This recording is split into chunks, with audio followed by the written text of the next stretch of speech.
What's up, guys? Welcome into another edition of Sparky Notes. I'm Anthony Totri, and we've got a lot to get to today, starting with Arizona State basketball. Bobby Hurley's Sun Devils are fresh off of a road sweep over the Oregon schools, downing the Oregon Ducks big, and then hanging on to beat the Oregon State Beavers as well. However, despite the strong performances, the Sun Devils still are outside of the AP Top 25.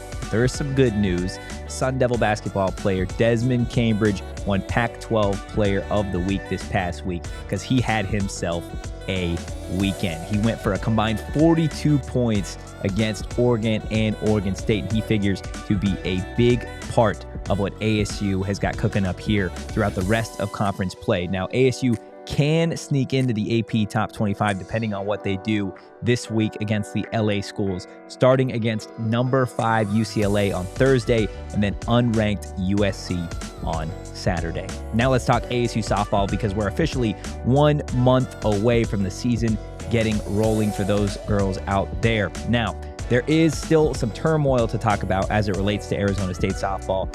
You look at the fact that they've lost some top players in Mac Morgan, they lost their coach in Trisha Ford, and then they lost arguably the best player in the Pac-12 in Sydney Sanders. But there is still hope around this program, considering that they still do have 2 top players in the nation. Number 19 player ranked by Division I softball Yanira Acuna, and then number 50 ranked Jazz Hill. You throw in the fact that they got themselves a new head coach in Megan Bartlett, and there is still some hope to see what this Arizona State softball program can do this season. Now, before we get out of here, the NFL playoffs are still going on, and there are a couple Sun Devils looking to divisional weekend. We've got Brandon Ayuk, 49ers receiver. He secured himself a spot in the divisional round.